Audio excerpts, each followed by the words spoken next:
Hi friends, welcome to my YouTube channel.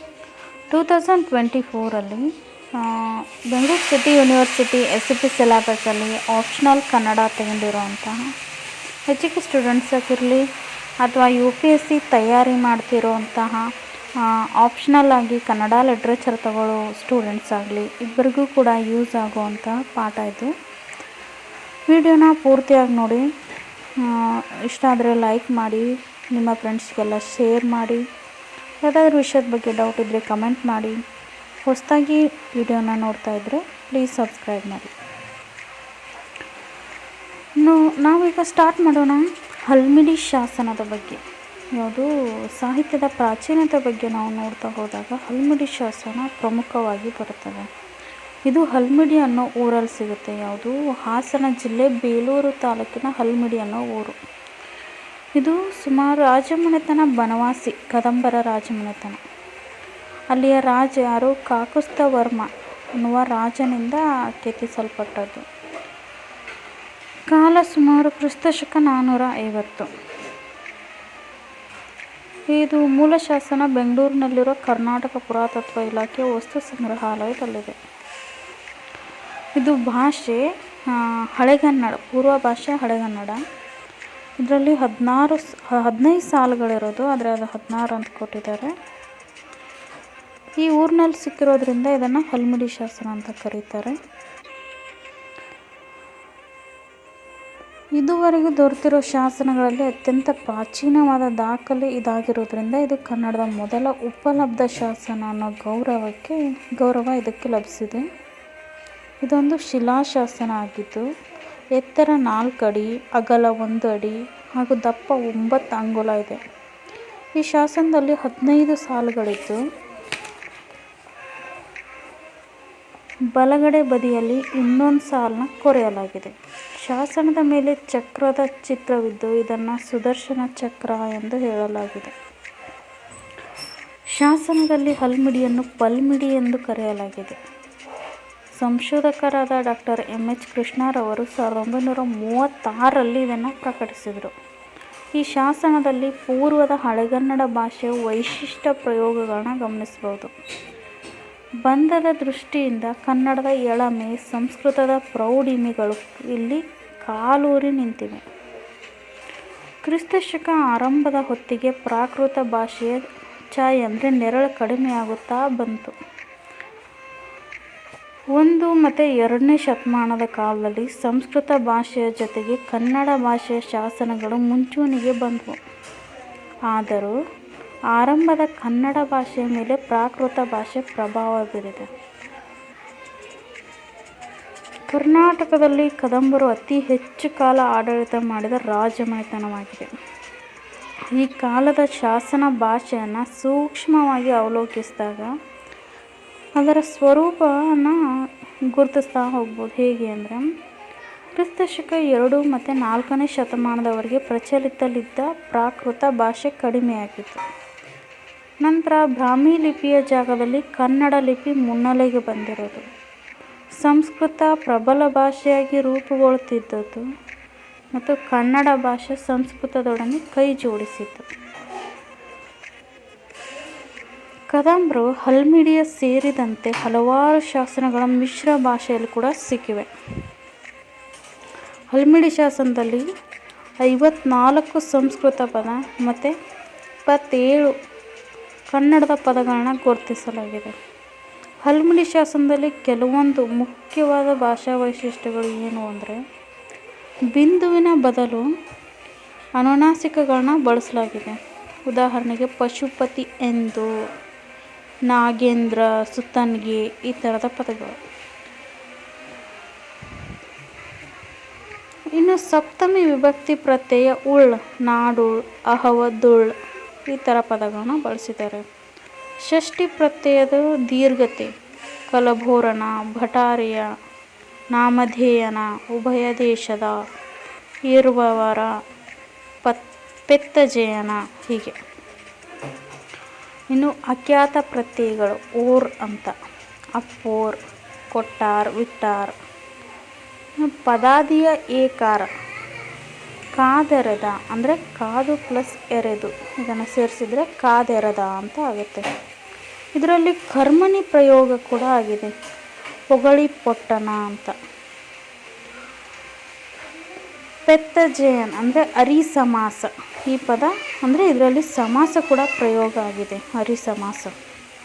Halmidi ಶಾಸನವನ್ನು ಗಮನಿಸಿದಾಗ ಆರಂಭ ಕಾಲದ ಸಂಸ್ಕೃತದ ಕನ್ನಡ ಪದಗಳು ಏನಿದಾವಲ್ಲ ಅದರ ಬಾಂಧವ್ಯ ಕನ್ನಡದಂತಹ ದೇಶೀಯ ಭಾಷೆಗಳ ಮುಂಚೂಣಿಗೆ ಬರ್ತಿದ್ವು. ಇದಕ್ಕೆ ರಾಜಕೀಯ ಬೆಂಬಲವಾಗಿ ಕದಂಬರು ಭಾಷಾ ನೀತಿ ಕೆಲವು ಪ್ರಧಾನವಾದ ಸಂಗತಿ. ಜನರಾಡುವ ನುಡಿಗಳು ಅಂದರೆ ಏನು ಮಾತುಗಳು, ಅಲ್ಲಿಯ ಏನು ಆಡುವಂಥ ಭಾಷೆಗಳು, ರಾಜಭಾಷೆಯ ಸ್ಥಾನ ನಿಧಾನವಾಗಿ ದೊರೆಯಲಾರಂಭಿಸಿದ್ದನ್ನು ಕದಂಬರ ಕಾಲಕ್ಕೆ ಕಾಣಲು ಸಾಧ್ಯ. ಆರಂಭದ ಹಲ್ಮಿಡಿ ಶಾಸನ ಕನ್ನಡ ಮತ್ತು ಸಂಸ್ಕೃತದ ಮಿಶ್ರ ಭಾಷೆಯಾಗಿ ದೊರೆತರೂ ಕೂಡ ನಂತರದಲ್ಲಿ ಸಂಸ್ಕೃತ ಭಾಷೆಯ ಶಾಸನಗಳು ಕಡಿಮೆಯಾಗಿ ಕನ್ನಡ ಭಾಷೆಯ ಶಾಸನಗಳು ಹೆಚ್ಚಿನ ಸಂಖ್ಯೆಯಲ್ಲಿ ಬಂದವು.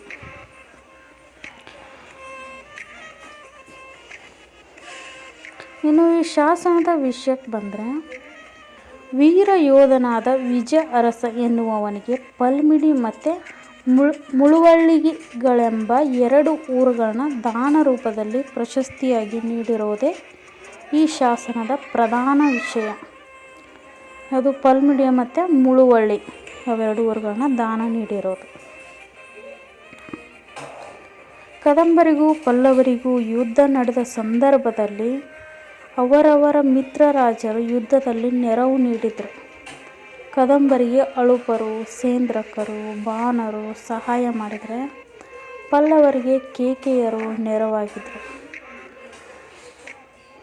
ಈ ಸಮಯದಲ್ಲಿ ಕಲಬೋರನ ಶತ್ರುವಾದ ಕದಂಬ ದೊರೆ ಕಾಕುಸ್ಥವರ್ಮನು ಆಳುತ್ತಿದ್ದಾಗ ಮೃಗೇಶ ಮತ್ತು ನಾಗೇಂದ್ರ ಅನ್ನೋ ಸಾಮಂತರು ನರಿದಾವಿಳೆ ನಾಡನ್ನು ಆಳ್ತಿದ್ದರು. ನರಿದಾವಿಳೆ ಅನ್ನೋದು ಒಂದು ನಾಡಿನ ಹೆಸರು.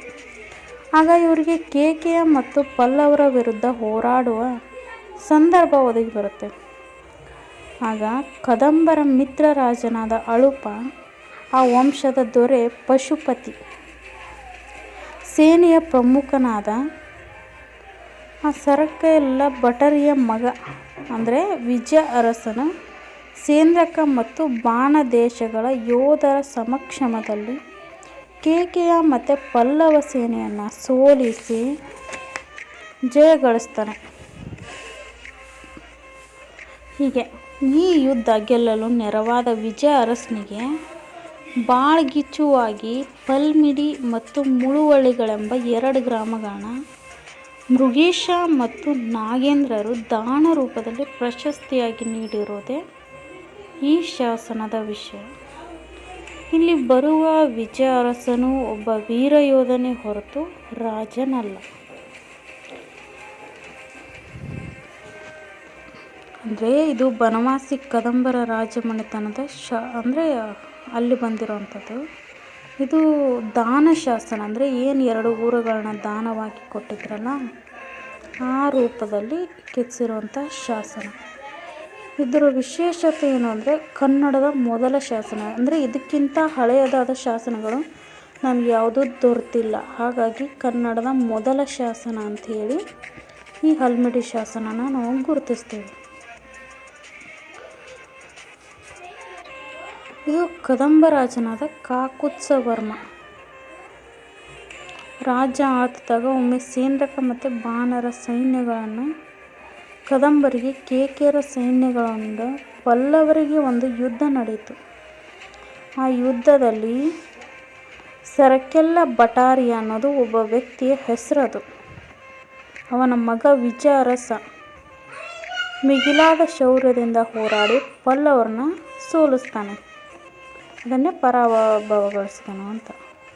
ಆತನ ಶೌರ್ಯವನ್ನು ಮೆಚ್ಚಿ ನರಿದಾವಿಳೆ ನಾಡಿನ ಅಧಿಕಾರಿಗಳು,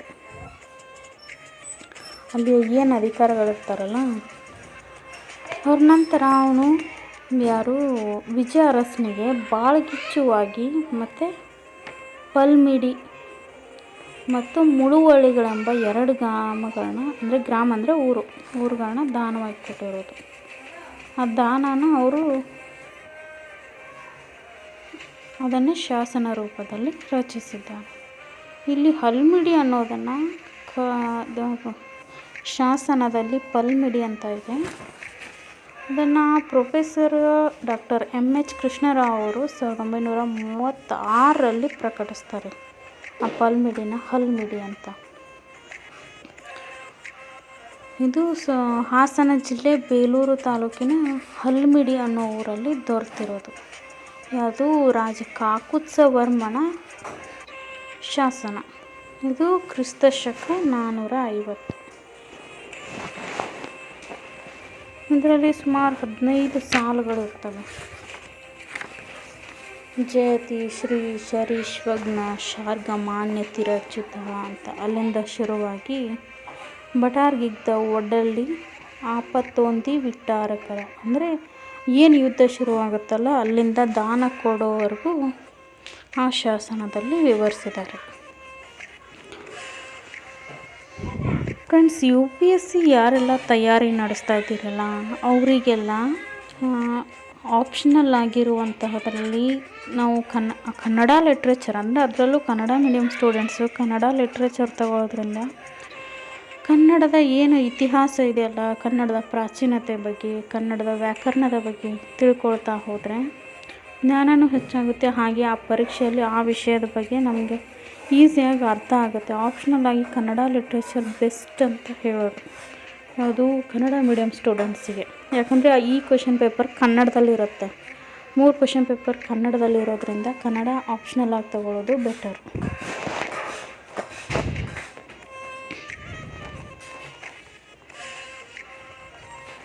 ಸೊ ನೆಕ್ಸ್ಟು ಯಾವುದೆಲ್ಲ ಬರುತ್ತೆ ಕನ್ನಡ ಸಾಹಿತ್ಯಕ್ಕೆ ಸಂಬಂಧಿಸಿದಂತೆ ಎಲ್ಲ ವೀಡಿಯೋಗಳನ್ನ ಹಾಕ್ತಾ ಇರ್ತೀನಿ. ಯಾರೆಲ್ಲ ಇನ್ನೂ ಸಬ್ಸ್ಕ್ರೈಬ್ ಆಗಿಲ್ಲ ಪ್ಲೀಸ್ ಸಬ್ಸ್ಕ್ರೈಬ್ ಆಗಿ. ಮುಂದೆ ಬರುವಂಥ ಎಲ್ಲ ವೀಡಿಯೋಗಳು ಕೂಡ ನಿಮಗೆ ತಲುಪುತ್ತೆ. ಕನ್ನಡ ಸಾಹಿತ್ಯದ ಬಗ್ಗೆ, ಪ್ರಾಚೀನತೆ ಬಗ್ಗೆ, ಕವಿರಾಜ ಮಾರ್ಗ, ಒಡ್ಡಾರಾಧನೆ, ಚಂಪು ಕಾವ್ಯ, ಗದ್ಯ ಸಾಹಿತ್ಯ, ಶಾಸನ ಸಾಹಿತ್ಯ, ಹಾಗೆ ಬಾದಾಮಿ ಶಾಸನ, ಅದೇ ಕಪ್ಪೆ ಅರಪಟಣ ಶಾಸನ, ಆತ್ಕೂರು ಶಾಸನ, ಸುಮಾರು ಅಂದರೆ ಕನ್ನಡದ ಬಗ್ಗೆ ಎಲ್ಲ ವಿಷಯದ ಬಗ್ಗೆ ಕೂಡ ಅಂದರೆ ಎಜುಕೇಷನ್ಗೆ ಸಂಬಂಧಪಟ್ಟಂಥ ಎಲ್ಲ ವಿಷಯದ ಬಗ್ಗೆ ಕೂಡ ವೀಡಿಯೋನ ಹಾಕ್ತಾ ಇರ್ತೀನಿ. ಯಾರೆಲ್ಲ ಸಬ್ಸ್ಕ್ರೈಬ್ ಆಗಿಲ್ಲ ಸಬ್ಸ್ಕ್ರೈಬ್ ಆಗಿ ನಿಮ್ಮ ಫ್ರೆಂಡ್ಸಿಗೆ ಶೇರ್ ಮಾಡಿ. Thank you for all watching. Thank you.